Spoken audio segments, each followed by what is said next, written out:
नमस्कार दोस्तों, स्वागत है आप सभी का। हम लोग डिस्कस कर रहे हैं परसेंटेज के बारे में। आप बैंक, एसएससी, कैट, सीमैट किसी भी कॉम्पिटिटिव एग्जाम की प्रिपरेशन कर रहे होंगे, उसमें परसेंटेज मैथ में एक बहुत ही अहम रोल अदा करता है। आपने देखा होगा कि मोस्टली क्वेश्चंस या तो परसेंटेज के होते हैं या परसेंटेज से इन्फ्लुएंस होते हैं, इसलिए परसेंटेज चैप्टर के कंसेप्ट को क्लियर करना बहुत जरूरी होता है। पिछली वीडियो में हमने देखा कि परसेंटेज आखिरकार है क्या, ये करता क्या है। परसेंटेज के बारे में हमने समझा कि ये एक ऐसा टूल है जिसके द्वारा हम कंपैरिजन करते हैं, जिसका कंपैरिजन करते हैं उसे हम फाइनल, और जिससे कंपैरिजन कर रहे होते हैं उसे हम इनिशियल कहते थे। फिर उसके बाद कुछ बेसिक क्वेश्चंस के बारे में हम लोगों ने डिस्कशन किया था। आज हम परसेंटेज पार्ट 2 पर कुछ और परसेंटेज के वैरायटीज जो क्वेश्चंस के होते हैं उस पर डिस्कशन करने वाले हैं कि सिंगल चेंज हो गया, 2 बार चेंज हो गया या उससे भी ज्यादा बार चेंज हो गया, तो ऐसे क्वेश्चनों को अपन कैसे टैकल करेंगे। ठीक है, तो चलिए तो स्टार्ट करते हैं आज की वीडियो की। तो परसेंटेज पार्ट 2 पे सबसे पहले हम लोग देखते हैं कि आखिरकार सिंगल चेंज का क्वेश्चन कैसे होता है और उसे हम कैसे सॉल्व करेंगे। ठीक है, जैसे एक एग्जांपल मैं आपको देता हूं। जैसे मान लीजिए मैंने कहा कि एक नंबर है 10, इसे बढ़ा करके 11 कर दिया गया, इसे बढ़ा दिया गया कितना, 1, तो ये कितना हो गया, 11 हो गया। लेकिन अगर मैं इसे कहूं कि आप वापस 10 कर दो, वापस 10 बना दो, तो आपको इस 11 को क्या करना पड़ेगा, -1 करना पड़ेगा, तो ये 10 हो जाएगा। तो आप देख रहे हैं कि सर हमने जितना बढ़ाया उतना ही अगर हम घटा दें तो संख्या हमें वापस वही ओरिजिनल नंबर मिल जाएगी। लेकिन ये परसेंटेज में ऐसा नहीं होता। क्यों? क्योंकि हमने लास्ट क्लास में भी डिस्कस किया था कि परसेंटेज में किससे कंपैरिजन हो रहा है, ये इंपॉर्टेंट होता है। तो यहां पे जब आपने +1 किया था, एक इंक्रीज किया था, तब इनिशियल कौन था, 10 था, क्योंकि आपने एक बढ़ाया था, किस में बढ़ाया था, 10 पे बढ़ाया था। तो उसके लिए एक तो कंपैरिजन होगा, मगर किससे होगा, 10 से होगा। लेकिन जब आप इसे घटा रहे हो तो किससे घटा रहे हो, 11 से घटा रहे हो। तो अब कौन इनिशियल हो गया, 11। तो जो एक के लिए 10% देगा, क्या वो 11 के लिए भी उतना ही देगा, नहीं ना। तो बस इसी कंसेप्ट पर कई सारे क्वेश्चंस बन जाते हैं, अलग अलग लैंग्वेज पे क्वेश्चंस आते हैं कि अगर किसी नंबर को पहले हमने 20% बढ़ा दिया तो अब बताओ कितने परसेंट घटा दें कि वापस वही नंबर आ जाए। अगर मान लो प्राइस बढ़ गई है 20%, तो कंजम्पशन कितना घटा दें कि एक्सपेंडिचर पे कोई फर्क ना पड़े। ऐसे बहुत से क्वेश्चंस बनते हैं इस पे। ठीक है, तो इसको कैसे सॉल्व किया जाए, तो देखिए इसके कई तरीके होते हैं। जैसे यहाँ पे परसेंटेज मैंने कहा, परसेंटेज तो मैंने बोला ही नहीं, आपको वैल्यू वाइज दिया, तो अपन परसेंटेज भी देख लेते हैं। तो अगर अपन ने 10 को 1 बढ़ाया तो कितना बढ़ाया है सर, 1 आउट ऑफ 10, तो इन टर्म्स ऑफ परसेंटेज ही कितना हो गया सर, 10% हो गया। मतलब अगर हम 10 को 10% बढ़ाते हैं तो एक नई नंबर बनेगी। अब उसे हम वापस 10 बनाना चाहते हैं तो कितने परसेंट डिक्रीज करना पड़ेगा, तो सर डिक्रीज तो 1 करना पड़ेगा, मगर किसके लिए, 11 के लिए। तो ये कितना बनेगा, 1/11। 1/11 आप लोग को अभी याद हो गया होगा कितना होता है, 9.09%। ठीक है, तो अगर आप 10% बढ़ाओगे तो 9.09% आपको क्या करना पड़ेगा, रिड्यूस करना पड़ेगा। अब ये तो तरीका हुआ। इसका एक और छोटा तरीका आप देख सकते हैं, एक छोटा सा फॉर्मूला होता है जिसको अगर आप ध्यान रखें तो आसानी से इस तरह के क्वेश्चंस को आप लोग सॉल्व कर सकते हैं। क्या लिखा हुआ ये, x/100 ± x × 100। पहली बात तो ये x क्या है सर, ये x जो है ये है परसेंटेज चेंज। जो भी परसेंटेज चेंज आपको क्वेश्चन ने कहा है आप उसे यहां पर रख सकते हैं, 10%, 20%, 25%, 30%, जो भी कह रहा है। लेकिन सर परसेंटेज चेंज कौन सा, परसेंटेज चेंज जो आपको गिवन है ना, अपने मन से नहीं लेना है, जो क्वेश्चन में दिया है उसे आपको रखना है। अच्छा, अब यहां पे आपने सर प्लस और माइनस दोनों लगाया है, ये क्यों, इसलिए क्योंकि यहां पर यूज तो एक ही साइन होगा पर 2 कंडीशन बन सकती हैं। जैसे अभी मैंने कहा कि एक नंबर को 10% बढ़ाया तो अपन 10% घटाने को भी तो कह सकते थे, तो बस इसलिए यहाँ पे 2 सिंबल है, प्लस का भी माइनस का। तो प्लस कब करना है, जब वो इंक्रीज करने की बात करे, और माइनस कब करना है, जब वो डिक्रीज करने की बात करे।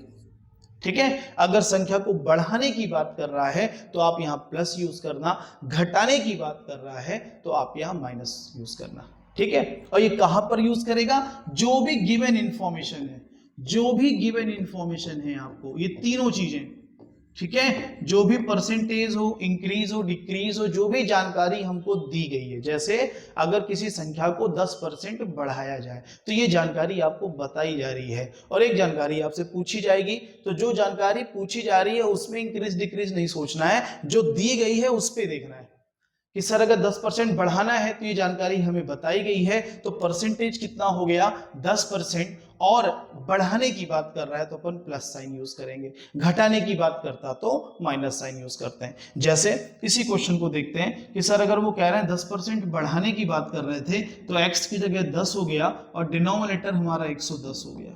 इसको सॉल्व कर देंगे, 1/11 9.09%। ठीक है, आप चाहो तो इसे फ्रैक्शन से भी कर सकते थे सॉरी 10% का फ्रैक्शन 1/10, जब आप इसे इंक्रीज कर दोगे तो क्या बनता है 11/10। तो जब आप इसे दूसरी नंबर से बात करेंगे तो सर दूसरी नंबर हमारी क्या बन गई है 11 बन चुकी है, तो अब इसे घटाना है तो एक घटाएंगे कितने में 1/11 पे, तो बात वही है, बस ये थोड़ा सा फॉर्मेट के रूप में लिखा है, तो ये आपको याद रखना ठीक रहेगा। ठीक है, चलिए, तो ये सिंगल चेंज पे अपन इसे अप्लाई करेंगे।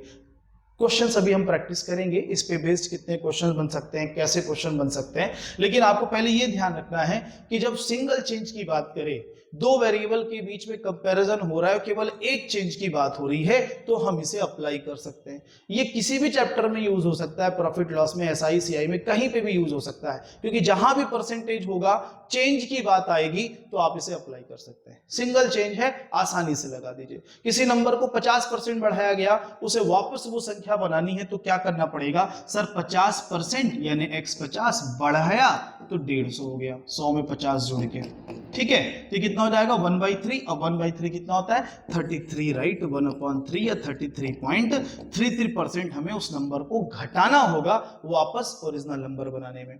एक और एग्जांपल देखते हैं, मान लीजिए क्वेश्चन कह रहा है कि एक नंबर को हमने 25% घटा दिया, इस बार डिक्रीज कर दिया, तो सर अगर वो डिक्रीज कर रहा है तो x तो 25% है एग्जांपल के हिसाब से, और घटाने की बात हुई है तो माइनस होगा तो कितना बचेगा 75, तो ये कितना हो गया 1/3, और 1/3 अगेन 33.33%। यानी आप किसी नंबर को 25% घटाओगे और फिर वापस वही नंबर बनाना चाहते हो तो आपको इतने परसेंट बढ़ाना पड़ेगा। इन टर्म्स ऑफ वैल्यू कोई फर्क नहीं पड़ता है, लेकिन परसेंटेज में फर्क पड़ जाता है, कारण वही फाइनल और इनिशियल है। ठीक है, इनिशियल वैल्यू हमारी क्या हो रही है, चेंज हो रही है, इसलिए परसेंटेज भी चेंज हो रहा है। तो मेरे ख्याल से सिंगल चेंज आप लोग को समझ आ गया, तो जब भी सिंगल चेंज का क्वेश्चन आएगा तो आप इसे अप्लाई करिएगा। ठीक है, चलो अब बढ़ते हैं अगले पार्ट पर। अगला पार्ट है, सर अगर मान लीजिए दो चेंज हो जाए तो फिर क्या करेंगे, सर दो चेंज पे क्वेश्चन बनते भी हैं। जैसे मान लो एक पर्सन है और उस पर्सन की सैलरी है 10,000 रुपए, ठीक है, पहले फर्स्ट ईयर उसकी सैलरी को बढ़ाया गया 10%, सेकेंड ईयर उसकी सैलरी को बढ़ाया गया 20%। तो क्वेश्चन कह रहा है कि ओवरऑल सैलरी अब उसकी कितनी हो जाएगी या कितने परसेंट बढ़ जाएगी। तो देखने में लग रहा है कि 10% 20% मिलाकर के हुआ 30%, पर एक्चुअली ऐसा नहीं है। क्यों नहीं है, फिर वही बात, इनिशियल चेंज हो रहा है, क्योंकि सर जब हम 10,000 बढ़ाने जाएंगे, सॉरी 10% बढ़ाने जाएंगे तो 10% किसका लगेगा 10,000 का लगेगा, क्योंकि प्रीवियस सैलरी कितनी थी 10,000, तो 10,000 का 10% कितना होता है 1,000। 1,000 उसकी सैलरी बढ़ गई तो अब उसकी सैलरी कितनी हो गई 11,000। ठीक है, तो अब जो अगला इंक्रीमेंट लगेगा क्या वो वापस 10,000 पे लगेगा, नहीं, प्रीवियस सैलरी पे लगेगा। तो प्रीवियस सैलरी कितनी थी 11,000, तो वही इनिशियल चेंज हो गया। ये 10 के लिए इनिशियल 10,000 था, अब ये 20% के लिए इनिशियल 11,000 हो गया है, और 11,000 का 20% कितना होगा आपका 2,200 रुपए होगा। बात समझ आ रही है। तो जब ये 2,200 उसकी सैलरी बढ़ेगी तो हो कितनी जाएगी 13,200। तो जो लग रहा था कि सर 30% यानी 3,000 बढ़ाते तो कितना बनता 13,000, लेकिन एक्चुअली वो है कितनी 13,200 रुपए। तो ये फर्क क्यों आ रहा है? ये फर्क वही जो लास्ट वीडियो में डिस्कस किया था, इनिशियल चेंज हो रहा है। पहले 10,000 था इनिशियल, अब 11,000 हुआ, अब 13,000। अगर मान लो एक और चेंज कोई करता है तो उसके लिए इनिशियल कौन काम करेगा? 13,200 का काम करेगा। बात समझ आ रही है? तो पहले तो इसके कंसेप्ट को समझिए कि लगातार सक्सेसिव चेंज इसको कहा जाता है। अगर सक्सेसिव चेंज हो रहा है तो क्या चीज बदलती है? तो सर इनिशियल बदलता जाता है। इसलिए ओवरऑल सीधा सीधा हम परसेंटेज जोड़कर नहीं बोल सकते कि 10, 20, 30% की इंक्रीमेंट हुआ, है ना। तो फिर सर हुआ कितने परसेंट? वैसे देखा जाए तो सर ये 3200 बढ़ा 10,000 में, तो ये इसका 32% होता है। पर क्या हर बार हमें इस तरह सॉल्व करना पड़ेगा? नहीं। उसके लिए आप एक तरीका अपना सकते हैं जिसे हम लोग एबी प्रिंसिपल कहते हैं। ठीक है, एबी प्रिंसिपल क्या है? सर एबी प्रिंसिपल कहता है एक फॉर्मेट, इस फॉर्मेट में आप परसेंटेज वाली नंबर्स को अप्लाई कर दें। ये मैं लिख दे रहा हूं, आप लोग भी लिख लीजिएगा। ठीक है, इक्वल में क्या आएगा? Overall change. ठीक है, plus minus A plus minus B plus minus A into plus minus B upon 100। ध्यान रखिएगा ये अपॉन 100 केवल यहां तक का है, इसके पूरे में इसको मत कंसीडर कर लीजिएगा। चलिए अब इसको समझते हैं क्या है। सॉरी, तो यहां पर पहले सर ये ए बी क्या है? तो ए बी यहां पे है परसेंटेज चेंजेस। क्या है ये? Percentage changes. जो भी परसेंटेज चेंज बोल रहा है वो अपन ए और बी के रूप में उसे कंसीडर कर रहा है। ठीक है सर, यहां पे प्लस क्या होगा? बिल्कुल वही होगा जो सिंगल चेंज पे था। अगर इंक्रीज करने की बात कर रहा है, बढ़ाने की बात कर रहा है तो आप प्लस साइन यूज करिए, घटाने की बात कर रहा है तो माइनस साइन यूज करिए।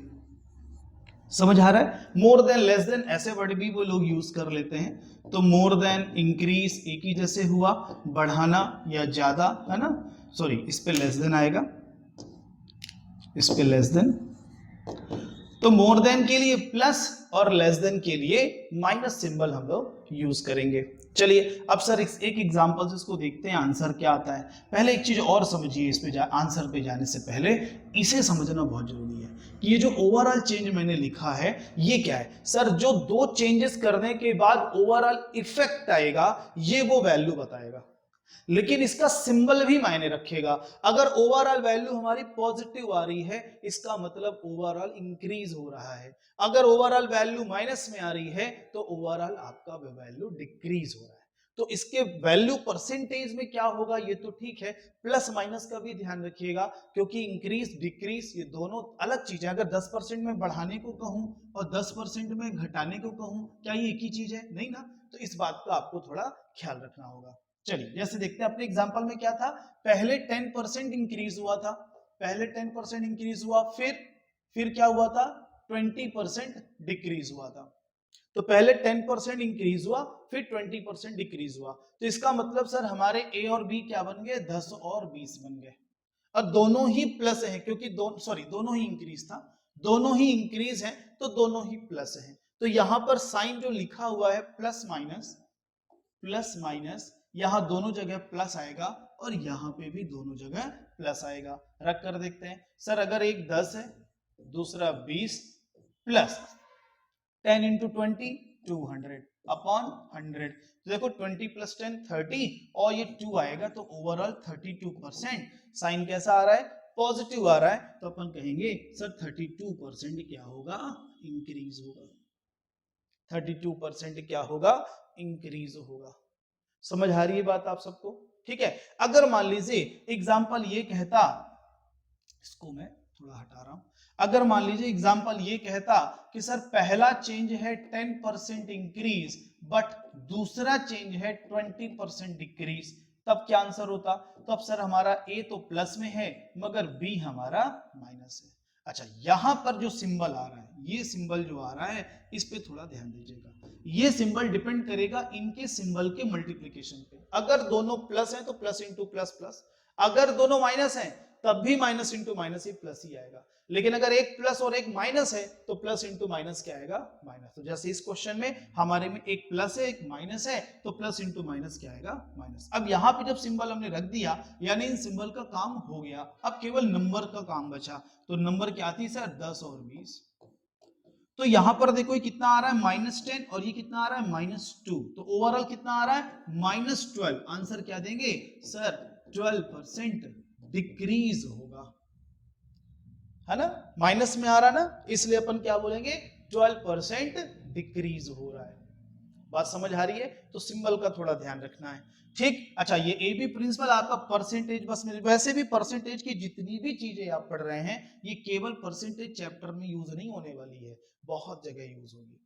जैसे आप लोग प्रॉफिट लॉस का क्वेश्चन देखते होंगे ना, तो मार्कअप किया पहले 20%, फिर 10% का डिस्काउंट दे दिया, तो ओवरऑल प्रॉफिट कितना हुआ, वो भी आप इसी एबी प्रिंसिपल से कर सकते हैं, क्योंकि वो भी सक्सेसिव चेंज है। पहले हमने 20% बढ़ाया, फिर 10% घटाया, तो जहां भी आपको लगा कि सर सक्सेसिव चेंज हो रहा है, दो लगातार परिवर्तन हो रहे हैं, वहां आप एबी प्रिंसिपल लगा सकते हैं। बात समझ आ गई? चलिए एक और एग्जांपल देखते हैं। मान लीजिए एक एग्जांपल हमारा ये कहता है कि सर दोनों ही डिक्रीज कर दो, पहला वाला भी 10% डिक्रीज और दूसरा वाला भी 20% डिक्रीज। तब क्या होगा सर, अगर दोनों डिक्रीज कर देंगे तो दोनों माइनस पे रहेंगे। अच्छा, दोनों माइनस पे रहेंगे तो सिंबल का इंटू कितना होगा, माइनस इंटू माइनस प्लस, तो 10 इंटू 20 अपॉन, देखो सिंबल का इंटू हम लोग पहले ही कर लेते हैं, इसलिए यहाँ पे केवल नंबर्स लिख रहे हैं। अब इसको सॉल्व करिए, -30 और +2, ओवरऑल -28%। तो 28% डिक्रीज, क्यों, क्योंकि माइनस पे आ रहा ना, तो 28% डिक्रीज। समझ आ रही बात आपको? तो एबी प्रिंसिपल एक ऐसा टूल है जो पूरी मैथ में आपके काम आने वाला है, तो प्लीज इसको थोड़ा सा ख्याल रखिएगा। हाँ, ओवरऑल वैल्यू क्या है ये ध्यान रखना कि ओवरऑल जो इफेक्ट हुआ, प्लस है तो इंक्रीज हुआ, माइनस है तो डिक्रीज हुआ। ये तो सिंपल क्वेश्चन था सर, बढ़ाना घटाना वो खुद ही बोल रहा है। ये लैंग्वेज पे भी अच्छे क्वेश्चन आते हैं, है ना, जहां पे आपको खुद ढूंढना पड़ेगा कि पहली बात तो क्या इसमें एबी प्रिंसिपल लगेगा, और लगेगा भी तो ए कौन है बी कौन है और ओवरऑल चेंज क्या है। जैसे एक क्वेश्चन लेता हूं, जैसे मान लीजिए राइस है, इसकी प्राइस 20% इंक्रीज हो गई, इसकी प्राइस क्या हो गई, 20% इंक्रीज हो गई, और एक्सपेंडिचर 10%, एक्सपेंडिचर की जगह अभी कंजम्पशन कर लेते हैं, फिर आगे देखते हैं।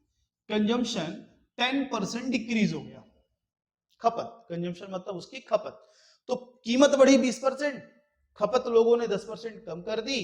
तो क्वेश्चन कह रहा है कि ओवरऑल जो खर्च हो रहा था पहले और अब उनमें क्या फर्क आया, यानी एक्सपेंडिचर क्या हुआ, बढ़ा तो कितने परसेंट, घटा तो कितने परसेंट। अब क्वेश्चन ये किसका है, एबी प्रिंसिपल का ही है। कैसे कि सर दो चीजें चेंजेस हो रही हैं, लेकिन इसको समझा कैसे जाए कि सर ये ओवरऑल कौन है, प्राइस के लिए जाएंगे कि कंजम्पशन के लिए जाएंगे कि एक्सपेंडिचर के लिए जाएंगे, ए कौन है बी कौन है। ठीक है, तो इसको ऐसे समझिए कि जब भी दो नंबर का मल्टीप्लीकेशन होता है और जो रिजल्ट आता है, इसको हम परसेंटेज में एबी प्रिंसिपल की तरह समझ सकते हैं। कैसे कि जिनका मल्टीप्लिकेशन हो रहा है वो हमारे लिए ए और बी होंगे, और जो फाइनल आउटकम आ रहा है वो हमारे लिए ओवरऑल चेंज होगा, ओवरऑल इफेक्ट होगा। एग्जांपल से समझिए, जैसे मान लीजिए एक नंबर मैंने ली 10 और 20, तो 10 और 20 का गुणा करने पे कितना आएगा, 200। अब अगर मैं इसको 10% इंक्रीज कर दूं और इसे भी 10% इंक्रीज कर दूं, तो ओवरऑल इफेक्ट क्या आएगा देखते हैं। 10 को 10% बढ़ाओगे तो 11 हो जाएगा, 20 को 10% बढ़ाओगे तो 22 हो जाएगा, इसका इंटू करोगे तो कितना आएगा, ये आपको मिलेगा 242। ठीक है, अब देखो ओवरऑल कितना चेंज हुआ, सर 42 इंक्रीज हुआ आउट ऑफ 200, तो 42 इंक्रीज हुआ out of 200, in terms of percentage कितना हुआ, आप सॉल्व करेंगे तो आपको मिलेगा सर 21% चेंज हुआ, और वो भी प्लस हुआ, इंक्रीज हुआ। तो 21% क्या एबी प्रिंसिपल भी आंसर देता है, देखते हैं। सर दो 10% इंक्रीज है दोनों, तो 10 10 और दोनों का इंटू 100/100 1 हो जाएगा, तो ओवरऑल कितना हो गया सर, यहाँ पे भी वाकई वही आ रहा है। तो ये आपके सामने प्रूफ है कि जब दो नंबर आपस में मल्टीप्लाई हो रही हैं तो उनका जो ओवरऑल इफेक्ट है और उनके चेंज करने के बाद जो ओवरऑल वैल्यू आ रही है उसमें जो इफेक्ट आ रहा है वो इन पे ए बी प्रिंसिपल लगा के निकाला जा सकता है। ठीक है, लेकिन क्वेश्चन क्या जरूरी है कि हर बार आपको यही दो दे और तीसरा पूछे? नहीं ना, क्वेश्चन ऐसा भी तो कर सकता है इसका इंक्रीज दे दे और ओवरऑल में क्या हुआ ये बता दे और आपसे ये पूछे। तो ये हमें समझ आना चाहिए ना, कैसे पता चलेगा कि ओवरऑल दिया हुआ है कि ए बी दिया हुआ है? तो उसका बड़ा सिंपल सा तरीका है, आप देखो क्या वो दो एलिमेंट का इनटू करने से कोई फाइनल वैल्यू बन रही है क्या? जैसे मैंने यहाँ पे तीन चीजें लिखी थी, क्या क्या लिखी था?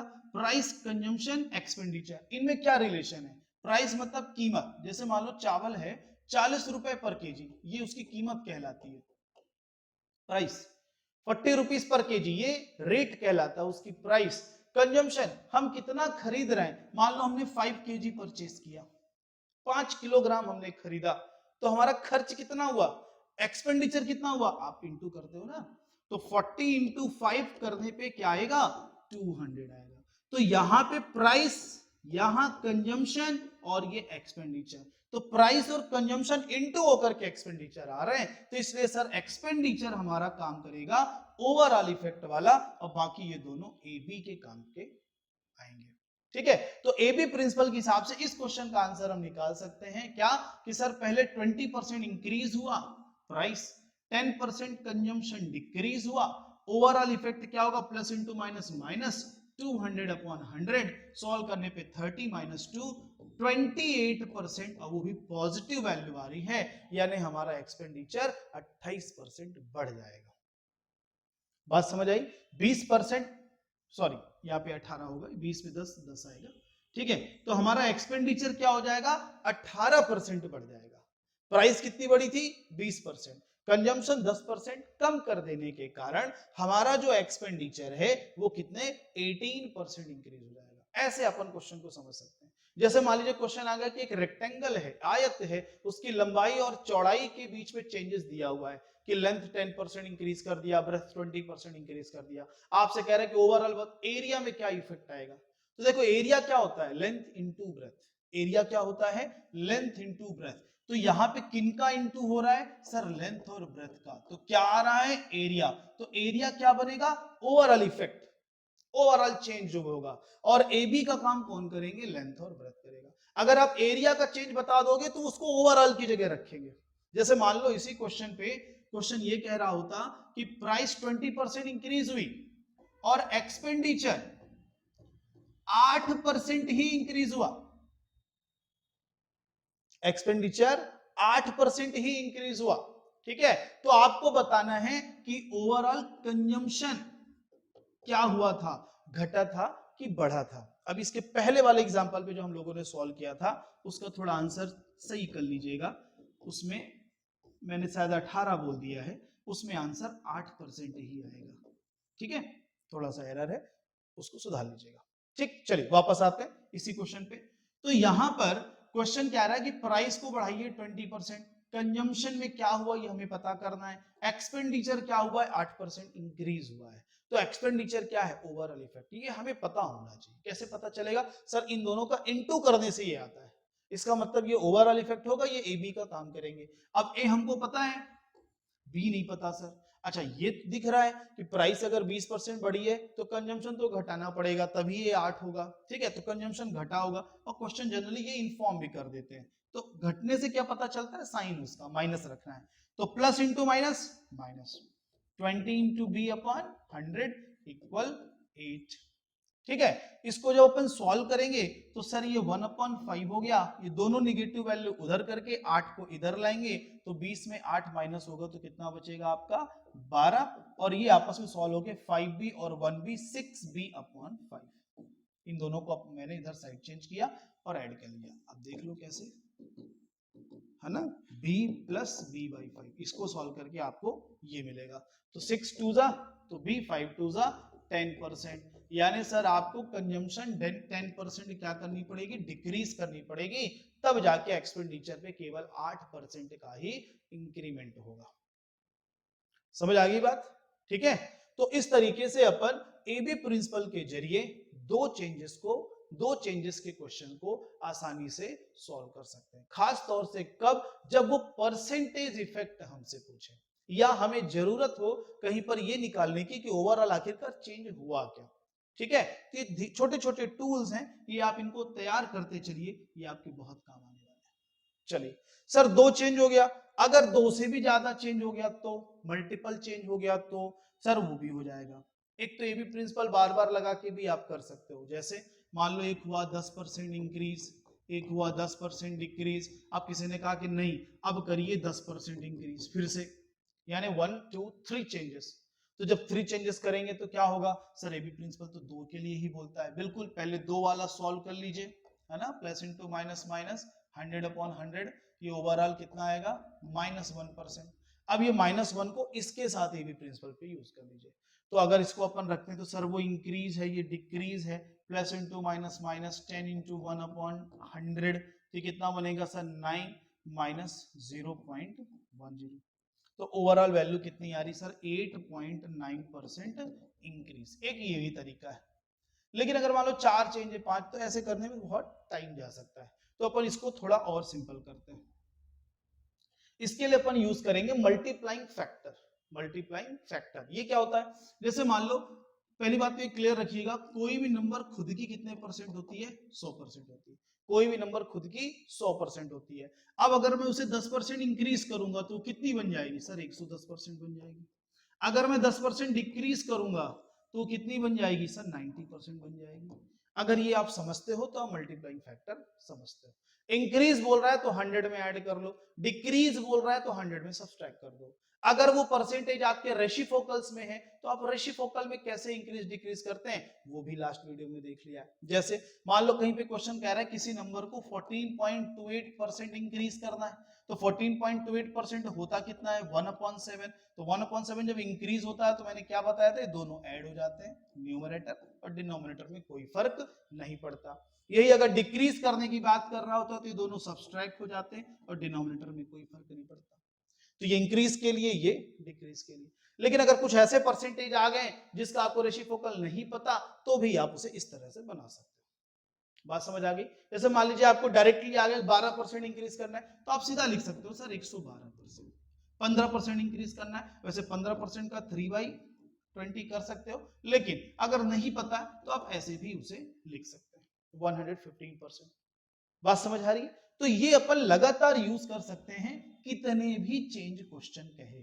जैसे मान लो कोई एक नंबर है 10,000, इसको पहले 10% बढ़ाया गया तो कितना हो गया सर 110%। ये 10% का रेसिप्रोकल पता है 1/10, तो ये कितना हो गया 11/10।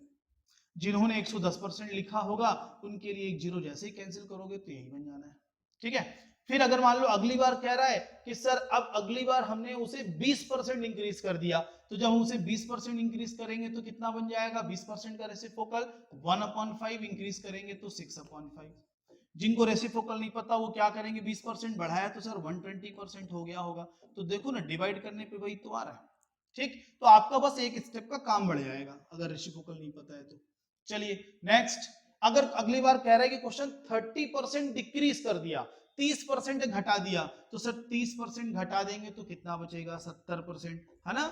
बोला था ना इंक्रीज में प्लस डिक्रीज में माइनस, तो 30% डिक्रीज करेंगे तो 70%, इसको सिंपल करेंगे तो 7/10, 1/10 होता है, 30% का 3/10 हो जाएगा। चलिए अब इसकी बात वैल्यू बताइए कितनी बचेगी, कितना वैल्यू हो गया ये, तो इसके लिए अपन सॉल्व करेंगे। सर 2 जीरो पहले इसको सॉल्व कर दीजिए आप, ठीक है। अच्छा 5 से इसको भी कैंसिल कर सकते हैं तो 20, अब इनको आपस में मल्टीप्लाई कर दीजिए। अच्छा यहां जो वैल्यू आएगी, यहां जो वैल्यू आएगी वो इंक्रीज डिक्रीज नहीं बता रही है, वो फाइनली क्या हो गई वो ये बता रही है। ठीक है, ध्यान रखिएगा यहां पे ये वैल्यू हमारे लिए इनिशियल थी, 10,000 हमारे लिए क्या था, इनिशियल, और ये सब कैलकुलेशन करने के बाद जो आएगा वो वैल्यू क्या बनेगी, फाइनल। तो इस बात का ख्याल रखिएगा। ठीक है। तो यहां पे जैसे एबी प्रिंसिपल सीधा बता रहा था 1% बढ़ा, 2% घटा, या 8% बढ़ा या 8% घटा, यहां पे वो चीजें नहीं बता रहा है। यहां पे ये क्या बता रहा है, कितना हो जाएगा, दोनों में फर्क है। किसी को 10 बढ़ाना है तो कितना बढ़ाना है 10, पर वो हो कितना जाएगा उसके लिए हमें नंबर पता होनी चाहिए, किस में बढ़ाना है। तो इसीलिए मैंने कहा इनिशियल को बढ़ाते घटाते गए, लास्ट में जो ये बन गया उसे हमने क्या कहा, फाइनल। तो क्वेश्चन में थोड़ा इस चीज को ध्यान रखिएगा कि किसको बढ़ाना था, जिसको बढ़ाना था वही इनिशियल है। अब यहाँ पे मैंने पॉपुलेशन लिया, ये किसी की सैलरी भी हो सकती है कि 10,000 सैलरी थी, ऐसे इंक्रीमेंट लगा, लास्ट में उसका एक डिक्रीमेंट भी हो गया, घट गई उसकी सैलरी, तो ओवरऑल क्या इफेक्ट पड़ा। ओवरऑल इफेक्ट पता करने के लिए पहले टोटल सैलरी निकाल लेंगे और माइनस करके देख लेंगे कितना परसेंट हुआ। बात समझ आ रही है मल्टीप्लाइंग फैक्टर का। जनरली ऐसे क्वेश्चनों में इनिशियल वो नहीं देता है, क्या देता है, फाइनल वैल्यू देता है। तो इनिशियल की जगह कोई वेरिएबल रख के जब इसको सॉल्व करते हैं, जैसे मान लो कह रहा है कि एक सिटी है, उस सिटी की पॉपुलेशन हर साल 10% बढ़ती है, हर साल। तो 3 साल 10% बढ़ने के बाद अगर उसकी पॉपुलेशन 1,33,100 हो जाती है, तो बताइए 3 साल पहले कितनी थी। ऐसा क्वेश्चन बन सकता है कि एक सिटी है, उसकी पॉपुलेशन हर साल 10% बढ़ती है, 3 साल बाद अगर वो पॉपुलेशन इतनी हो जाएगी तो बताइए अभी आप उस सिटी की पॉपुलेशन कितनी है। मान लो उस सिटी की पॉपुलेशन x है, तो सर वो 10% यानी 1/10 बढ़ रहा है हर बार, तो 11/10 1 साल, 11/10 2 साल, 11/10 3 साल, ये बराबर होना चाहिए। तो देख सकते हो आप 11 का क्यूब ही लिखा हुआ है यहाँ पर, है ना, और 2 जीरो इसके आएंगे, साथ में ये जीरो 3 और बढ़ जाएंगे, यानी कितना था, 1 लाख था, है ना, 5 जीरो हो जाएंगे। तो कुल मिलाकर के पहले 1 लाख थी, जो 10% 3 बार बढ़ा, तो कितना हो गया, 1,33,100। समझ आ गई बात। तो ये मल्टीपल चेंजेस के लिए है, इसके लिए अपन मल्टीप्लाइंग फैक्टर यूज करते हैं। ये आप कितने भी बार लगा सकते हो। जैसे मान लो एक नंबर को बोला गया कि कोई एक नंबर है, उसको हमने पहले 14.28% इंक्रीज किया, 14.28% इंक्रीज किया, तो रेसिप्रोकल किसका होता है, 1/7 का। तो इंक्रीज करने के बाद क्या हो जाएगा, 8/7। अगले स्टेप में कहता है हमने उसे 12.5% अगली बार डिक्रीज कर दिया, तो 12.5% का रेसिप्रोकल क्या होता है सर, 1/8। तो 1/8 डिक्रीज करोगे तो कितना बनेगा, 7/8। ठीक है। अगली बार कह रहा है कि नेक्स्ट टाइम हमने अब उस नंबर को 10% इंक्रीज कर दिया, 10% क्या कर दिया, इंक्रीज कर दिया। तो जब 10% इंक्रीज करेंगे तो इसका रेसिप्रोकल 1/10, इंक्रीज करते ही क्या बन जाएगा, 11/10। ठीक है। क्वेश्चन कह रहा है कि अगर अब वो नंबर 5 5 5 5 है, तो पहले वो नंबर क्या थी, यानी ये इंक्रीमेंट करने के बाद इतनी नंबर अगर बनती है तो पहले वो नंबर क्या थी। तो इसको अपन ऐसे सॉल्व कर सकते हैं, जैसे जैसे उन्होंने चेंजेस कहा वैसे वैसे अपन करते गए। तो आप देख रहे हो 7 से 7, 8 से 8, 11 से 5 जा 0, 5 जा एक 10 और चला जाएगा, तो नंबर क्या हो जाएगी सर, 5050।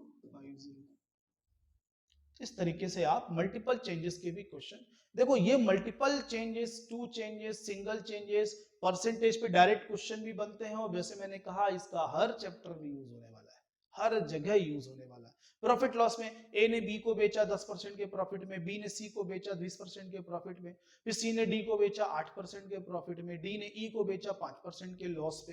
तो वहां पे भी आप ये एबी प्रिंसिपल बना करके क्वेश्चन सॉल्व कर सकते हैं। ठीक है। तो ये हमारी 3 चीजें हुई, सिंगल चेंज, डबल चेंज और मल्टीपल चेंज। अब देखते हैं इन पे बेस्ड कुछ क्वेश्चंस। चलिए तो देखते हैं हमारा पहला क्वेश्चन क्या कह रहा है। आपको पहले समझना है कि किस चेंज पर बेस्ड क्वेश्चन है ये, और उसी को अपन कैसे सॉल्व करेंगे। तो पहला क्वेश्चन क्या कह रहा है कि A salary is 20% less than B salary, then B salary is more than A salary by what percent. A का वेतन बी के वेतन से 20% कम है, तो बी का वेतन ए के वेतन से कितने प्रतिशत अधिक है। तो देखो यहां पर समझ आ रहा है कि सर सिंगल चेंज का क्वेश्चन है, दो व्यक्ति ए और बी की बात हो रही है, एक को कह रहा है कि एक का वेतन दूसरे से कम है, तो पता करना है कि दूसरे का उससे कितना ज्यादा है। तो अपन ने सिंगल चेंज में देखा था, क्या देखा था, x/100 प्लस माइनस x वाला कंसेप्ट। तो यहाँ पे कितना परसेंट 20 है, और क्या हो रहा है, कम हो रहा है, तो माइनस लगाएंगे, 100 माइनस 20 करोगे तो 80। ठीक है, कितना बनेगा, 1/4, 1/4 यानी 25%। यानी अगर ए की सैलरी 20% कम है, तो बी की सैलरी ए से 25% क्या है, ज्यादा है। समझ आ गई बात। ठीक है, तो ये अपन देखकर कह सकते थे क्वेश्चन को कि सिंगल चेंज का है। अगला क्वेश्चन देखते हैं। अगला क्वेश्चन क्या कह रहा है? अगला क्वेश्चन कह रहा है कि if the price of petrol is increase by 20%, by what percentage should the consumption be decrease if the expenditure on petrol remain unchange. मतलब कंज्यूमर के लिए खर्च में कोई फर्क ना पड़े। क्या हो रहा है कि पेट्रोल की कीमत बढ़ गई है 20%, अब सामने वाले के पास पैसे उतने ही हैं, तो क्या करना चाहता है? अपनी खपत यानी उसका जो यूज है कम करना चाहता है। तो कितने कम करे परसेंटेज वाइज कि उसके खर्च पे कोई फर्क ना पड़े। तो देखो उसी तरह का क्वेश्चन है, 20% पहले बढ़ा, अब उसी को घटाना है। तो 20% बढ़ा यानी साइन प्लस आएगा और 20/120 हो जाएगा। 120 कैसे हुआ? 100 + 20, तो 1/6 किसका होता है? 16.66% या 16 राइट 2/3%, है ना। दोनों ही फॉर्म में ध्यान रखिएगा इनका। तो यहाँ पे इसका आंसर सिंगल चेंज के आप कंसेप्ट से लगा सकते हैं। समझ आ रही बात? चलिए अगले क्वेश्चन पे आते हैं। अगला क्वेश्चन क्या कह रहा है? अगला क्वेश्चन कह रहा है कि the price of an article is ₹100, its price is increase by 10%, then again its price is increase by 10%, how much is increase in total price. आपको बताना है कि एक आर्टिकल है, उसकी कीमत 100 रुपए थी, पहले 10% बढ़ाया, फिर उसे 10% फिर से बढ़ाया, तो कुल मूल्य में कितनी वृद्धि हुई। यहाँ परसेंटेज में नहीं पूछ रहा है, वैल्यू वाइज पूछ रहा है कितनी इंक्रीज हो, तो वही परसेंटेज देख लेते हैं ना। तो सर 10% पहले बढ़ा, फिर 10% बढ़ा, तो ए बी प्रिंसिपल है ना, 2 बार चेंज हो रहा है, तो ए बी प्रिंसिपल लगा सकते हैं। तो सर प्लस इंटू प्लस 100/100, तो कितना हुआ? 21% इंक्रीज होगा सर। परसेंटेज में क्वेश्चन होता तो 21% आंसर देते हैं, लेकिन हमें वैल्यू वाइज देखना है। तो 21% किसका इंक्रीज करोगे? जो ओवरऑल पहले जो वैल्यू थी अब जो हो जाएगी उसके बीच में है ये 21%। तो पहले वैल्यू कितनी थी? 100 रुपए, तो 100 रुपए का 21% 21 रुपीज ही होगा। क्लियर हुई बातें? तो परसेंटेज आ गया तो इनिशियल वैल्यू पे रख करके अपन ओवरऑल चेंज वैल्यू वाइज भी बता सकते हैं। चलिए अगले क्वेश्चन पर आते हैं। अगला क्वेश्चन क्या कह रहा है? पेट्रोल की कीमत में 20% की वृद्धि हो गई है, खर्चों का सामान रखने के लिए राम को यात्रा कम कितने % करनी चाहिए? भाई कंजम्पशन कितना कम करें, हूबहू ऐसा ही क्वेश्चन था वहां पर। तो यहाँ पे 20% यानी एक्स की वैल्यू बढ़ोतरी, सिंगल चेंज का क्वेश्चन है ना, साफ दिख रहा है सिंगल चेंज का क्वेश्चन है। बढ़ोतरी हुई मतलब इंक्रीज हो रहा है, तो 120, तो कितना हुआ? 1/6, अगेन 16 राइट 2/3%। क्या करना चाहिए? यात्रा कम करनी चाहिए, जिससे खर्च में कोई फर्क नहीं पड़ेगा उसके। अगले क्वेश्चन पे आइए। अब देखो यहाँ पे देखो रेक्टेंगल की बात हो गई ना, कह रहा है कि if the length and breadth of a rectangle sorry field are increased, the area increased by. अब देखो यहाँ पे ध्यान से, ये एरिया बता रहे हैं कितना बढ़ गया? 50%। If the length increase by 20%, by what percentage was breadth increased.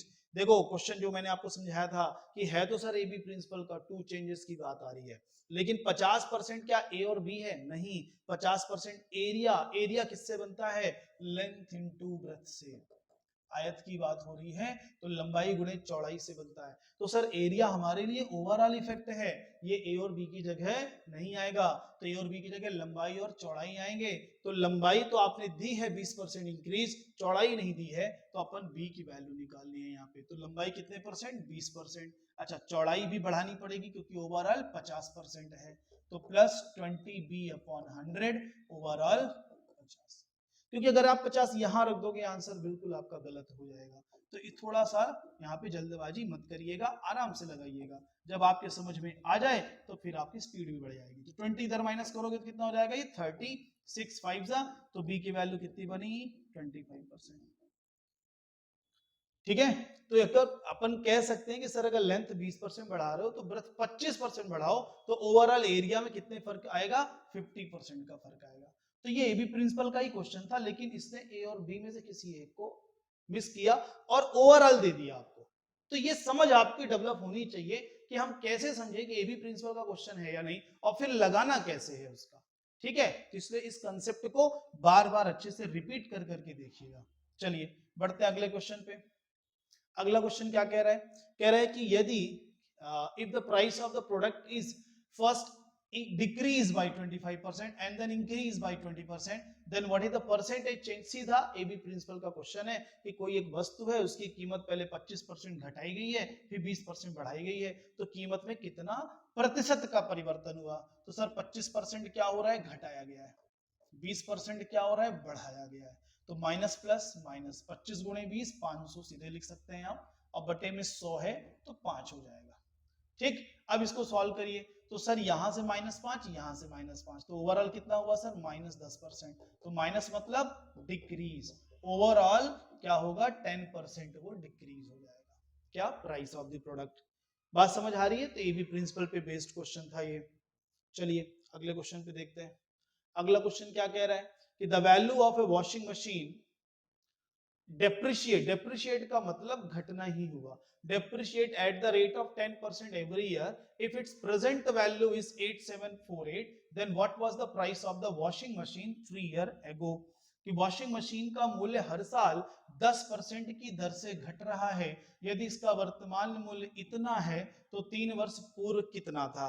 क्या ये मल्टीप्लाइंग फैक्टर का क्वेश्चन नहीं आ गया? बिल्कुल आ गया, क्योंकि 3 चेंजेस है ना, क्योंकि यहाँ पे 3 वर्ष पूर्व की बात हो रही है, तो 3 साल पहले यानी 3 चेंजेस करने पड़ेंगे। मान लीजिए 3 साल पहले सर उसकी वैल्यू x थी, उसे पहले हमने कितना बढ़ाया? 10% बढ़ाया। अच्छा ये घट रहा है, सॉरी, तो 10% का रेसिप्रोकल 1/10, घट रहा है तो कितना बनेगा? 9/10। हर बार 9/10 ही होता जाएगा, क्योंकि हर बार जो ये डेप्रिशिएट हो रहा है वो 10% ही हो रहा है। अच्छा, 3 डेप्रिशिएशन पाने के बाद वो हो कितना जाएगा? ये नंबर 8748 है ना। अब इन सबको आप क्या करिए? डिवाइड कर लीजिए। तो ये आपका हाँ बिल्कुल 9 से डिविजिबल है, बार बार डिवाइड होगा। 9 से इसको डिवाइड करिए, 9 9 जा, वैसे डायरेक्ट 729 से डिवाइड करते तो आपको आंसर मिल जाता मेरे ख्याल से 12, लेकिन फिर भी चेक कर लेते हैं। तो 9 9 जा 81 है ना, 6 बचा 64, कितने टाइम्स आएगा? 9 7 जा, अब फिर 9 2 जा, फिर 9 से डिवाइड करो, 1 1 0 8, फिर देखो वही 12 आया ना, तो 12, ये 3 जीरो भी उधर जाएंगे, तो x की वैल्यू कितनी हो जाएगी सर? 12,000, यानी पहले वो 12,000 था, 10%, 3 डिप्रिशिएशन पाने के बाद वो कितना हो गया? 8,748 का। अब यहाँ पे समझना बहुत जरूरी है कि सर 8,748 को 10% घटाना है कि ये 10% घटने के बाद हो गया। तो ये क्वेश्चन में आपको अंडरस्टैंडिंग डेवलप करनी पड़ेगी कि इनिशियल वैल्यू घटती गई और वो फाइनल बन गई। तो ये कह रहा है ना कि अगर वर्तमान में इतना है तो पहले कितना था, यानी पुरानी वैल्यू घटी होगी ना, तो ये हमें फाइनल दिया है, इनिशियल हमें पता करना है। ठीक है, तो इसलिए थोड़ा क्वेश्चन को समझना भी बहुत जरूरी है। अब आते हैं अगले क्वेश्चन पर। अगला क्वेश्चन क्या कह रहा है कि a number is decrease by 10% and then increase by 10%, the number so obtained is 10 less than the original number, what was the original number? यानी उन्होंने, है तो ये भी प्रिंसिपल का ही, पर थोड़ी सी वैल्यू को रिलेट कर दिया। क्या कि एक संख्या में 10% की कमी की जाती है, फिर 10% की वृद्धि की जाती है। इस प्रकार प्राप्त संख्या मूल संख्या से 10 कम है। हमें पता करना है कि सर जो ये 10 है आखिरकार परसेंटेज वाइज कितना होगा, क्योंकि अगर परसेंटेज मिल जाएगा तो 100% बनाना आसान हो जाएगा। तो मान लीजिए इसे मल्टीप्लाइंग फैक्टर से भी कर सकते थे, पर एबी प्रिंसिपल से करते हैं। तो 10% क्या किया गया? पहले कमी, फिर बढ़ाया गया, तो ये तो 0 हो गया, -100/100 1 हो जाएगा। यानी सर ओवरऑल 1% की कमी आई, और ये 1% ही 10 रुपए है। तो 1% अगर 10 रुपए है तो 100% कितना होगा? 2 जीरो बढ़ा दीजिए, यानी पहले उसकी वैल्यू कितनी थी? 1000, 10% एक बार बढ़ा के फिर 10% घटाओगे तो जो नंबर बनेगी वो 10 कम आएगी, यानी कितनी बनेगी? 990। चाहो तो क्रॉस चेक कर लो, पहले 10% इसको घटाओ तो ये कितना हो जाएगा सर? 900। अब 10% बढ़ाओ तो 90 बढ़ेगा ना, तो 990। देख लीजिए अंतर भी कितने का आएगा? 10 का आएगा। क्लियर? तो इसे एबी प्रिंसिपल से भी अपन सॉल्व कर सकते हैं। अगला देखते हैं। अगला क्वेश्चन कह रहा है कि the strength of a school increases and decreases in the every alternate year by 10%. If it started with increase in 2000, then the strength of the school in 2003 as compared to that in 2000 was. एक school की जो क्षमता है प्रत्येक वैकल्पिक वर्ष, alternate मतलब पहले बढ़ा फिर घटा, ऐसे करके ये बोल रहे हैं 10% बढ़ती है और घटती है। यह सन 2000 में वृद्धि के साथ शुरू हुआ, फिर 2000 की तुलना में स्कूल की जो क्षमता थी वो परसेंटेज वाइज क्या हो गई। तो देखो ये एक मल्टीप्लाइंग फैक्टर है, क्योंकि 2000 से 2003 3 साल का गैप आ रहा है, तो 3 चेंजेस हमें देखने पड़ेंगे। लेकिन चेंजेस कैसे देखने हैं? पहला 10% इंक्रीज, क्योंकि सन 2000 में वृद्धि हुई, उसने खुद बताया। तो 2001 में क्या हुआ होगा? अगला जो भी साल आएगा घटेगा, फिर क्या होगा? इंक्रीज होगा, तब जाके 2003 की क्या बन जाएगी? वो क्षमता बन जाएगी। तो 3 चेंजेस है, 10% बढ़ाना, घटाना, फिर बढ़ाना। तो ये ओवरऑल चेंज क्या होगा? ए बी प्रिंसिपल में पहले इनको रख के साथ में इसको ऐसे भी लगा सकते हो और डायरेक्ट मल्टीप्लाइंग फैक्टर करके कर सकते हो कि sir in terms of percentage अभी अगर वो 100 है तो पहले 10% बढ़ी तो इतनी हो गई, फिर 10% घटी तो इतनी हो गई, फिर 10% बढ़ी तो इतनी हो गई। अब जो भी परसेंटेज वाइज आएगा वो ओवरऑल वैल्यू आएगी कि अब इतनी बची, कितना घटा है वो 100 पे माइनस करेंगे अपन। 100 क्यों ले रहे हैं? क्योंकि परसेंटेज में अपन 100 टोटल वैल्यू मान के चल रहे हैं। ठीक है, ये 3 जीरोस हैं, 2 जीरो तो कैंसिल हो गए, बाकी अब इनका आपको मल्टीप्लिकेशन करना पड़ेगा। तो 121 9 जा, ठीक है, डिवाइड बाई 10, तो कितना बना? 108.9। मतलब जो पहले 100% था अब इतना हो गया, तो इंक्रीज हुआ ना, कितना? 8.9%। अगर आप लोग को ध्यान हो तो एग्जांपल समझाते वक्त मैंने इसी चीज का एग्जांपल एबी प्रिंसिपल से सॉल्व किया था और उसमें भी 8.9% ही आंसर आया था। तो आप देख सकते हैं तरीका आप कोई भी अपनाइए, आंसर आपको वही मिलेगा। क्लियर हुई बात? चलिए अब बढ़ते हैं आगे अगले क्वेश्चन की ओर। अगला क्वेश्चन क्या कह रहा है कि during the first year the population of a village is increased by 5% and the second year it is diminished by 5%. At the end of the second year its population was 47880. What was the population at the beginning of the first year? कहला पहले वर्ष के दौरान एक गांव की जनसंख्या में 5% की वृद्धि होती है और दूसरे वर्ष 5% की कमी हो जाती है। तो ऐसे करने के बाद 2 वर्ष के बाद की पॉपुलेशन आपको दी है 47,880। तो आपसे पहले का पूछा तो भाई बाद का दिया, चेंज होने के बाद यानी फाइनल हमको दिया है, तो फाइनल हमको दिया 47,880। इनिशियल हमको पता करना है, तो पहले चेंज क्या है? 5% की वृद्धि, तो 5% 1/20 होता है, तो कितना बन जाएगा? वृद्धि है तो 21/20। अगला क्या कह रहा है? सर 5% डिक्रीज हो गया, 5% डिक्रीज हो गया तो वही 1/20 घट के कितना बनेगा? 19/20। आप चाहे तो परसेंटेज में भी लिखते तो 105% बढ़ने के बाद बनता, तो इसको सॉल्व करते तो वही 21/20 आता, और अगला वाला 95% बनता, सिंपल करते तो 19/20 आता। रेसिप्रोकल याद रहेंगे तो ज्यादा आसान रहेगा। चलिए अब इनको अब आप लोग को कैंसिल करना है, तो ये 21 से कैंसिल हो रहा होगा, देखते हैं।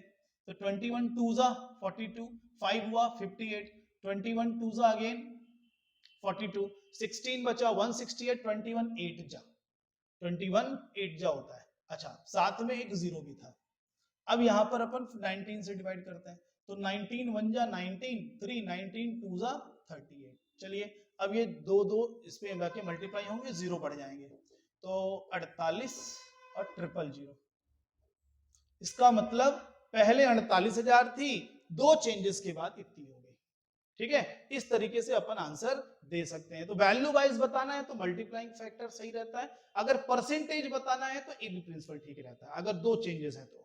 ठीक है, अगर ये भी परसेंटेज पूछता तो इस पे टाइम लगता, तो अपन एबी प्रिंसिपल से बताते। तो थोड़ा आपको वहां पे डिसीजन भी लेना पड़ेगा कि एक्चुअली हमें करना क्या है, डिपेंड करेगा क्वेश्चन क्या पूछ रहा है। जैसे अगला क्वेश्चन क्या पूछ रहा है, कह रहा है कि जब वस्तु की कीमत में 20% की कमी हो गई तो उसकी बिक्री में 80% की वृद्धि हुई, तो राजस्व पर शुद्ध प्रभाव क्या पड़ा? इनका कहना है कि when the price of the article was reduced by 20%, its sale increased by 80%, what was the net effect on the revenue? तो 3 बातें हो रही हैं सर। पहली बात तो बात हो रही है प्राइस की, फिर बात हो रही है सेल, कौन सा? नंबर ऑफ आर्टिकल, कितनी वस्तुएं बेची गई, और तीसरी बात किसकी हो रही है? रेवेन्यू। रेवेन्यू यानी जिसे आप क्या कह सकते हैं? इनकम भी कह सकते हैं, आय, कितनी आय हुई। तो इनमें क्या रिलेशन है? अगर मान लो एक वस्तु है, उसकी कीमत 10 रुपए है ना, 10 रुपए पर आर्टिकल, और आप 50 आर्टिकल ऐसे बेच रहे हो, तो आपको कितना पैसा मिलेगा? आप इनका इंटू करते हो ना, तो इसका मतलब सर प्राइस इंटू सेल, जो नंबर ऑफ आर्टिकल है करेंगे तो हमें रेवेन्यू पता चलेगा। यानी ये भी प्रिंसिपल का तो है, मगर रेवेन्यू ओवरऑल चेंज की तरह काम करेगा, और ये दोनों ए बी। तो रेवेन्यू हमसे पूछा गया, इसका मतलब ओवरऑल हमसे पूछा गया है। तो रख कर इनको ए बी प्रिंसिपल में सॉल्व करते हैं। तो क्या क्या है सर? पहले 20% रिड्यूस और फिर 80% इंक्रीज। है ना, माइनस और 1820 1600 अपॉन 100, तो ये वैल्यू कितनी बनेगी +16 और ये -16, ओवरऑल वैल्यू कितनी बन जाएगी 44%। अच्छा प्लस में आ रहा है तो इसको क्या करेंगे आप इंक्रीज, प्लस में आ रहा है तो क्या करेंगे इंक्रीज। चलिए अगले क्वेश्चन पर बढ़ते हैं। अगला क्वेश्चन क्या कह रहा है, कह रहा है कि if the price of ticket of a cinema hall increase by 20%, then what percentage number of audience decrease so that the income will increase by 8%। यदि एक सिनेमा हॉल की टिकट की कीमत में 20% की वृद्धि होती है तो दर्शकों की संख्या कितने प्रतिशत कम हो जाएगी, जिससे आय में, देखो वहां पे भी ए बी प्रिंसिपल लग तो रहा है पर वो तीन चीजें क्या है सर, टिकट की प्राइस, ऑडियंस कितने लोग आए और इनकम। तो प्राइस और ऑडियंस का इंटू होगा तब तो इनकम बनेगा। भाई एक सिनेमा हॉल है उसकी टिकट की कीमत 100 रुपए है पर पर्सन और वहां 50 लोग मूवी देखने गए तो उसको कितना पैसा मिलेगा, इसको इंटू करोगे ना 100 इंटू 50, तो इसलिए अपन इनकम हमारे लिए ओवरऑल चेंज हो गया और ये दोनों ए बी बन गए। तो क्वेश्चन में हमें ओवरऑल चेंज बताया है, यानी ओवरऑल वैल्यू क्या आएगी वो हमें पता है, बाकी दो वैल्यू में से एक हमें 20% इंक्रीज दिया है, दूसरे का निकालना है कितना डिक्रीज करेंगे। तो minus B plus into minus minus 20b upon 100 overall 8% increase. इसको सॉल्व करेंगे तो 12, ये फिर से वही आ गया 6b अपॉन 5, तो b की वैल्यू क्या बनेगी 10%, यानी आपको उसकी जो नंबर ऑफ ऑडियंस है 10% क्या करना पड़ेगा घटाना पड़ेगा, जिससे इनकम केवल 8% ही बढ़ पाए। बात समझ आ रही है, ठीक है। तो ये एबी प्रिंसिपल पे बेस्ड क्वेश्चन था। अगला क्वेश्चन देखते हैं। अगला क्वेश्चन क्या कह रहा है कि चावल की कीमत में कितने प्रतिशत की वृद्धि हुई है ताकि जब वह अपनी खपत को 40% कम कर दे तो व्यय में 5% की वृद्धि हो। तो ये कह रहे हैं कि इनकम प्राइस कितनी बढ़ी है जिससे उसकी कंजम्पशन को 40% कम करने के बाद भी 5% पैसा ज्यादा खर्च हो रहा है। तो खर्च यानी एक्सपेंडिचर, अभी हमने देखा था कि एक्सपेंडिचर ओवरऑल इफेक्ट बनेगा और ए बी प्रिंसिपल में से एक ए या बी 40% होगा और प्राइस उसका दूसरा वेरिएबल होगा। तो प्राइस हमें निकालना है कितना इंक्रीज हुआ, खुद ही कह रहा है इंक्रीज हुआ तो प्लस में, और ये कितना डिक्रीज हुआ 40%, plus into minus minus 40 upon 100, overall value में क्या फर्क पड़ा 5। अच्छा वृद्धि बोला है तो इसलिए प्लस में ले रहे हैं। अब इसको थोड़ा सिंपल कर लीजिएगा और फिर सॉल्व करिए, ए वाले को एक तरफ और बाकी वैल्यू उधर जाएगी तो 40 + 5 45 हो जाएगा और ये कितना बनेगा आपका 3a/5, 3 से ये 15 हो जाएगा। तो ए यानी 75%, यानी प्राइस 75% बढ़ी थी जिससे 40% कंजम्पशन कम करने के बाद भी एक्सपेंडिचर 5% ज्यादा खर्च हो रहा है। ठीक है, इस तरीके से इस क्वेश्चन को आप सॉल्व कर सकते हैं। ए बी प्रिंसिपल तो लगेगा पर ओवरऑल क्या है ये आपको क्लियर रखना पड़ेगा। चलिए अगला क्वेश्चन देखते हैं।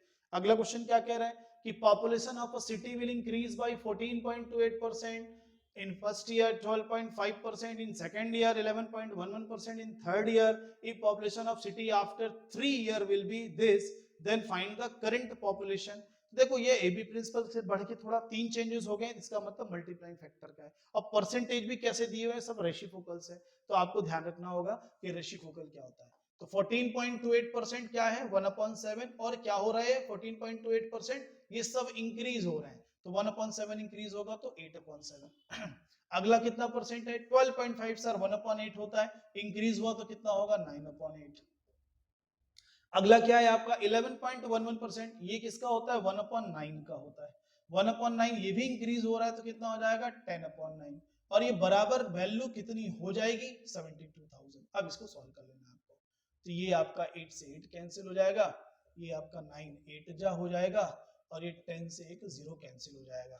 ठीक है, अब बाकी वैल्यू उधर जाके मल्टीप्लाई हो जाएंगे तो क्या बन जाएगा 9 7 जा 63 इंटू 800, 8 का भी मल्टीप्लीकेशन कर दीजिए, 8 का 3 गुना 24 और 2 50, 2 जीरो है 50,400। ठीक है, मतलब पहले इतनी थी, 3 चेंजेस बढ़ने के बाद इतनी हो गई 72,000, इतनी हो गई, इसका मतलब ये हमारा फाइनल था, इनिशियल हमें पता करना था। बनेगा। चलिए तो मल्टीप्लाइंग फैक्टर पे बेस्ड क्वेश्चन था। अब देखते हैं अगला क्वेश्चन। नेक्स्ट क्वेश्चन क्या है, कह रहा है कि अमित की सैलरी उसको 4 इंक्रीमेंट मिले। इंक्रीमेंट मतलब हर बार बढ़ेगा कितना, एक है 33.33%, अगला 8.33%, अगला 9.09%, अगला 6.25%, और ये चारों इंक्रीमेंट के बाद उसकी सैलरी इतनी हो जानी है। तो आपको पता करना है कि पहले उसकी सैलरी कितनी थी। तो सर इंक्रीमेंट है तो बढ़ रहा है, हर बार रेसिप्रोकल यहाँ पे परसेंटेज यूज हुआ है, तो रेसिप्रोकल पहले 1/3 इंक्रीज तो 4/3। 8.33% किसका होता है, 8.33 1/12 का होता है, और इंक्रीज हो रहा है तो कितना हो जाएगा 13/12। अगला कितना 9.09%, ये किसका होता है सर, ये 1/11 का होता है, ये भी इंक्रीज हुआ है तो कितना हो जाएगा 12/11। अगला कितना है 6.25%, ये किसका होता है 1/16 का होता है, और 1/16 इंक्रीज होगा तो बचेगा कितना 17/16। अच्छा, ये सब वैल्यू पढ़ने के बाद या घटने के बाद बची कितनी, ये 53040। अब इसको थोड़ा सिंपल करिए, देखो जैसे 12 से 12 ये कैंसिल हो रहा था, है ना आपका, और जो वैल्यू कैंसिल हो रहा है उसको कैंसिल करिए, बाकी सबको आपको मल्टीप्लाई ही करना पड़ेगा। जैसे यहाँ 17 से इसको डिवाइड कर सकते हैं, 17 से डिवाइड करेंगे तो 3 बार जाएगा 51, 10 अब नहीं जाएगा 0, 104,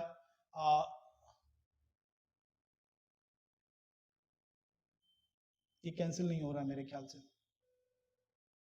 नहीं नहीं यहाँ पे गड़बड़ हुआ है, 17 3 70 51, 2 बच रहा था 20, है ना, तो एक बार जाएगा 17 एकम 17, अब 3 बचेगा तो 34 हो रहा है, ठीक है। अब इसको डिवाइड करिए किससे, 13 से, तो 13 का डिवाइड करेंगे तो 13 का 2 गुना सर 26 होता है, 26 के बाद कितना बच रहा है 5, तो 4 गुना होता है और एक 0 होता है, न्यूमरेटर सारे कैंसिल, अब इन सबको उधर इंटू करना है, तो x की वैल्यू क्या बन जाएगी, देखो 12 इंटू 11 132 इंटू 240, है ना, 24 की टेबल पढ़ लीजिए यहाँ पे, तो एक 0 इसका, 24 2 48, 4 आपका कैरी गया, 40 24 3 72, 4 76, 7 कैरी गया, 24 बन जाए 24 और 7 31। ये इसकी सैलरी थी, जो इंक्रीमेंट 4 पाने के बाद, 4 इंक्रीमेंट पाने के बाद इतनी हो गई, ठीक है। तो इस तरीके से इस क्वेश्चन को हम लोग सॉल्व कर सकते हैं। तो 4 इंक्रीमेंट थे, तो इसका मतलब हर बार हमें बढ़ाना ही था, तो इसलिए उस बात को आपको ख्याल रखना पड़ेगा। चलिए अगला क्वेश्चन देखते हैं। अगले क्वेश्चन में कह रहा है कि एक राम है, उनकी इनकम भी क्या हो रही है, पहले 11.11% बढ़ रही है, फिर 12.5% घट रही है, और फिर 9.09% बढ़ जाती है, और ऐसा होने के बाद इतनी बन जा रही है, तो बताइए पहले कितनी उसकी सैलरी थी। सेम लगभग हूबहू क्वेश्चन, तो यहाँ पे 3 चेंजेस हो रहा है, मल्टीप्लाइंग, देखो ये फाइनल वैल्यू दिया है, इनिशियल हमें निकालना है, तो सर इनिशियली मान लो उसकी सैलरी x थी, तो पहले 11.11% यानी 1/9 क्या कर रहे हैं, इंक्रीज कर रहे हैं, तो 10/9 हो जाएगी। अगला 12.5% किसका होता है 1/8 का डिक्रीज, तो कितना बचेगा 7/8। अगला क्या हो रहा है 9.09% बढ़ रहा है, किसका होता है 1/11 का, तो इंक्रीज हो जाएगा, तो कितना बचेगा 12/11, और ऐसा होने से उसकी सैलरी कितनी हो गई है 84,000, ठीक है। तो जो कैंसिल हो रहा है कैंसिल करिए, तो जैसे यहाँ पे 12 7 84 ही होता है 3 जीरो रहेंगे, और एक जीरो इस 10 से कैंसिल कर दो, बाकी सब मल्टीप्लाई हो जाएंगे, है ना। तो ये x की वैल्यू क्या बन जाएगी 72 11 22 और 79, साथ में 2 जीरो, ये क्या थी उसकी सैलरी पहले थी, जो ये चेंजेस करने के बाद 84,000 हो गई, ठीक है। इस तरीके से हम लोग multiplying factor, multiple changes, two changes, single changes के क्वेश्चन को टैकल करेंगे, ठीक है। तो आज के वीडियो में हम लोगों ने देखा कि परसेंटेज के इन 3 तरह के क्वेश्चनों को कैसे सॉल्व करेंगे। अगले वीडियो पे हम लोग देखेंगे कि क्वेश्चन जो एग्जामिनेशन पे बेस्ड होते हैं और जो इलेक्शन पे बेस्ड होते हैं उनको कैसे सॉल्व किया जाएगा, ठीक है। तो आज के लिए इतना ही, मिलते हैं अगले वीडियो पे, थैंक यू।